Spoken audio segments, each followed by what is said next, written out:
What's up, YouTube? Today I'm going to be showing you how to install Umbrella OS and use that to run a Bitcoin node on a Raspberry Pi 5. This one I'm using an NVMe drive attachment that also allows for power over Ethernet. So I don't need the charging cord, just need a power over Ethernet source, and I'm not using a micro SD because I'm going to be installing the OS on this M.2 hard drive. So come on. So I'm going to be leaving on a link so you can follow along with me while I'm doing this. But the first step is that you're going to need to download the Umbrella OS for the Pi 5 off of their GitHub, which I will leave a link for all of these so you can just do it and follow along with me. You'll find a download right here. I already have it downloaded, so you'll just have to wait for it to download and follow with me on the next step. Alright, so once you have the Umbrella Pi 5 image installed, you need to extract it. And I will be using a program called Valensa Etcher to flash the OS to my M.2 drive. To do that, you either need to have one of these external hookups for it, but I am just using an internal slot on my motherboard. So once you have it installed and extracted, and you also have your drive plugged into your computer, you're going to select your image that you extracted. You'll need to know the hard drive that you want to flash it to, which is this one for me, and you're going to hit flash.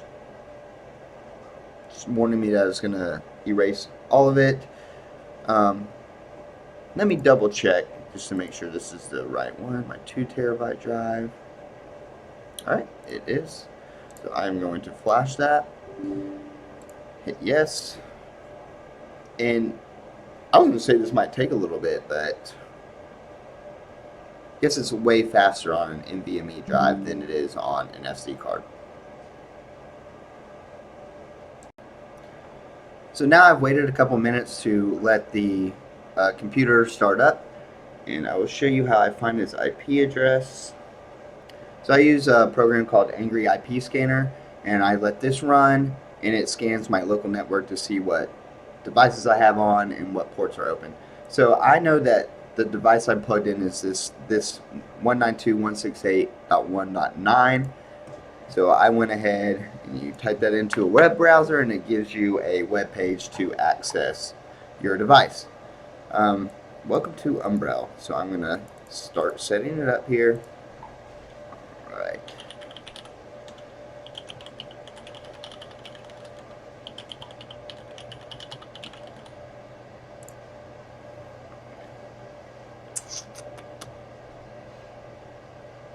Now, if I had this on a full-size computer, this would run faster, something like Optiplex.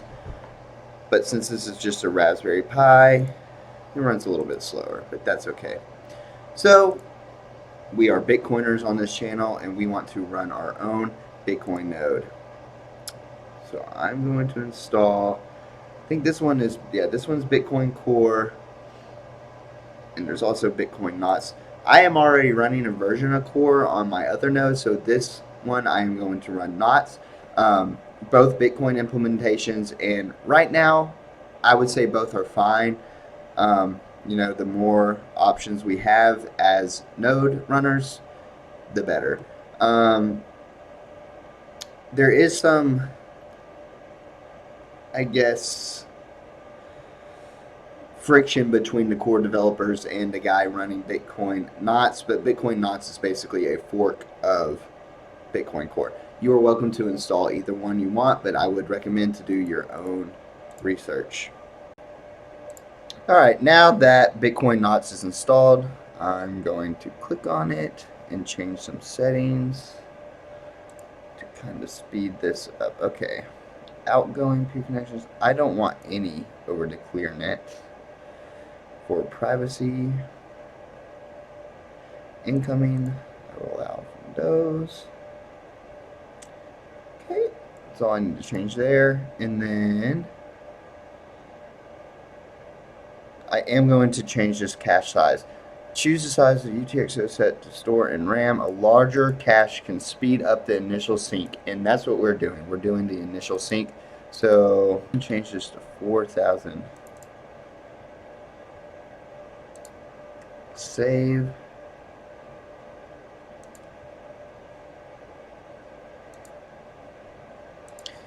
And now that it's restarted, we'll make sure that it gets some peers.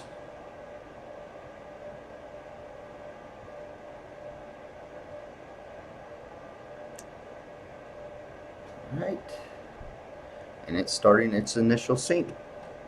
So this is the longest part of the whole node setup, because you have to download the whole Bitcoin blockchain, which is, I think at the time of this recording, is about 1 terabyte, a little bit less, which takes a while. And then my node has to verify all transactions. So it's taking some processing time for each block.